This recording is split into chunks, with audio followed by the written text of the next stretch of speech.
Hello class 11 बच्चों, कैसे हैं आप सब। तो आपकी प्रिपरेशन कैसी चल रही है। तो अपनी आप ही की इसकी प्रिपरेशन को थोड़ा सा और हेल्प करते हुए आगे बढ़ते हुए चलते हैं अपनी पार्ट 12 की वीडियो पर, जिसमें कि हम क्वेश्चन नंबर 23 डिस्कस करेंगे। क्वेश्चन नंबर 23 में अगर आप ध्यान से देखें तो पहले तो सबसे पहले इस पे इंपॉर्टेंट मार्क करिएगा। बहुत इंपॉर्टेंट क्वेश्चन है एग्जाम पॉइंट ऑफ व्यू से।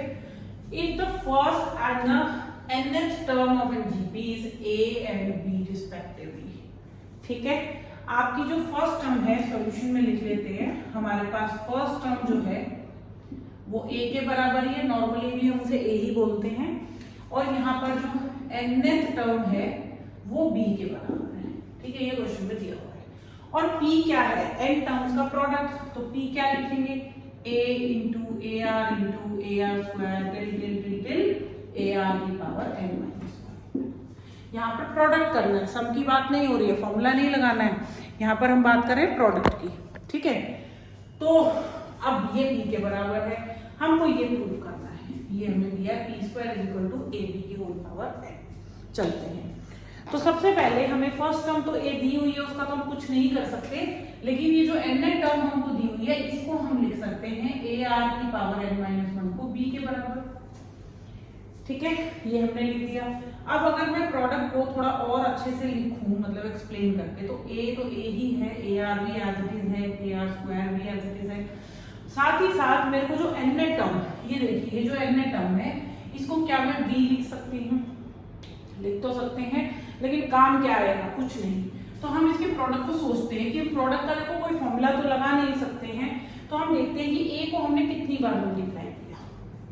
आपने A को n टाइम्स मल्टीप्लाई किया, क्योंकि देखिए फर्स्ट से लेकर n तक सभी टर्म्स के अंदर एक चीज कॉमन है जो कि A है। तो आप इसको A की पावर n लिख सकते हो, क्योंकि मल्टीप्लाई हो रहा है। इसे देखिए n इंटू A नहीं लिखना है, A की पावर n लिखना है। अब आपके पास बचा r square r cube and so on r की पावर n-1। इस r को मैं r की पावर 1 लिख सकती हूँ, बिल्कुल लिख सकते हैं। तो A की पावर n को हमने अलग करा। यहाँ पे आप देख सकते हैं सब मल्टीप्लाई हो रहे हैं, तो पावर मस्ट बी एडेड। तो मैंने लिखा r की पावर 1 प्लस 2 प्लस 3 कहाँ तक, n-1। अब अपनी थोड़ी सी क्लास 10th पे वापस चलते हैं। क्लास 10th में जो हमने कॉन्सेप्ट पढ़ा था अर्थमेटिक प्रोग्रेशन, उसको डिस्कस करते हैं थोड़ा सा, क्योंकि इस प्रॉब्लम का सॉल्यूशन वहीं से मिलेगा। 1 प्लस 2 प्लस 3 कहाँ तक जाना है बेटा, n-1 तक जाना है। आप देखकर बताइए क्या है, ये जीपी है या फिर एपी है। ये एक अर्थमेटिक प्रोग्रेशन है, क्योंकि ये नेचुरल नंबर्स का सम है, और नेचुरल नंबर्स के अंदर हमेशा अर्थमेटिक प्रोग्रेशन काम करती है। तो हमारी फर्स्ट टर्म यहाँ पर 1 है, कॉमन डिफरेंस भी 1 है, तो हम यहाँ पर टोटल कितनी टर्म्स लेंगे, n-1 टर्म्स। देखिए n-1 लेना है, n नहीं लेना है आपको। तो हमारे पास a क्या है 1, d भी क्या है 1, और n के प्लेस पे हम n-1 लेंगे। क्यों, क्योंकि देखो n-1 पे ही खत्म हो रहा है ना, तो total number of terms n-1 है। तो अगर मैं सम का फॉर्मूला लगाऊं, ठीक है, तो आपके पास सम के दो फॉर्मूले हुआ करते थे। एक होता था n/2 a प्लस an।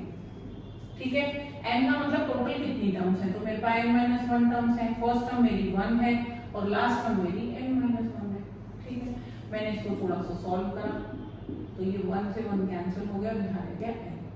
तो आपके पास कुछ आंसर ऐसा आएगा, n-1 डिवाइडेड बाय 2। ये आंसर आपको इसकी पावर में रिप्लेस करना है, r की पावर। तो ये बन जाएगा आपका a की पावर n, और r की पावर कितनी बन गई, n-1 डिवाइडेड बाय 2। ये पूरी r की पावर है। ठीक है, ये तो रही हमारे प्रोडक्ट की बात। अब अगर मैं इसका स्क्वायर करती हूँ, क्योंकि LHS में मुझे स्क्वायर बोला गया है, तो ये अगर मेरा p है तो p स्क्वायर की वैल्यू हुई a की पावर 2n इंटू r की पावर n-1। ये तो हो गया p स्क्वायर। ठीक है, लेकिन अब मुझे साइड में क्या निकालना है, ये भी निकालना है, तो चलिए इसको भी निकालते हैं। अब हमें बचे हुए पोर्शन के अंदर क्या करना है अपना, ये तो मेरा LHS था, ये मैं लिख देती हूँ यहाँ पर, ये मेरा LHS है।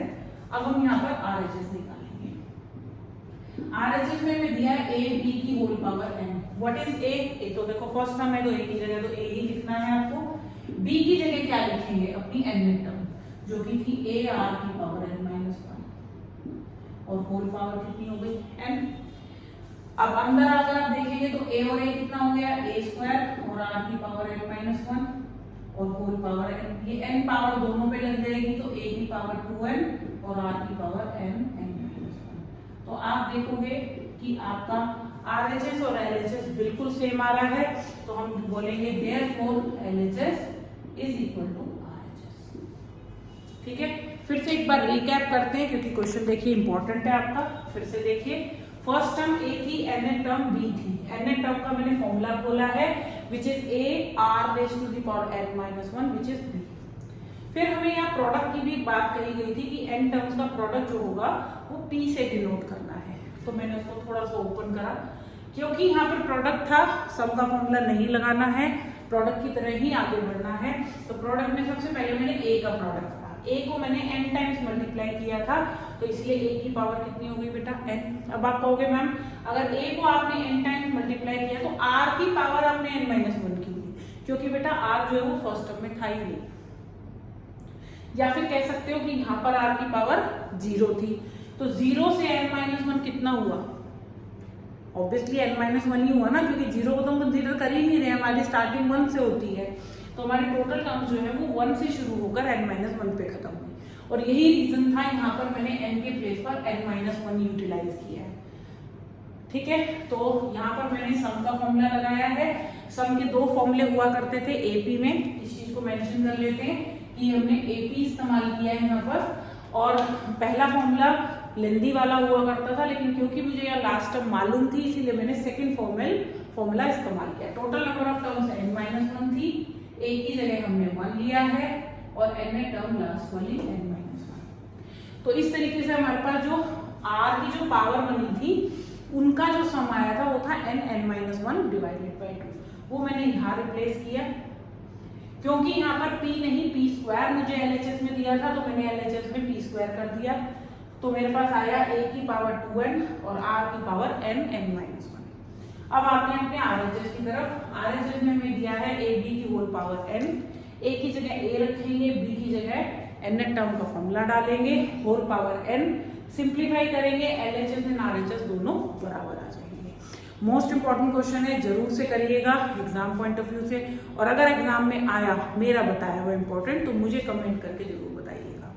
तो चलते हैं अपने अगले क्वेश्चन की तरफ, जो कि अगेन थोड़ा सा ट्रिकी है बट स्टिल इम्पॉर्टेंट है, तो उसको मैं अगली वीडियो में शेयर कर रही हूँ। इस वीडियो में इस इंपॉर्टेंट क्वेश्चन को ही डिस्कस किया है हमने। तो till then keep watching and keep practising, और नेक्स्ट वीडियो जरूर देखना, वो भी अगेन बहुत ही इंपॉर्टेंट क्वेश्चन है। बाय।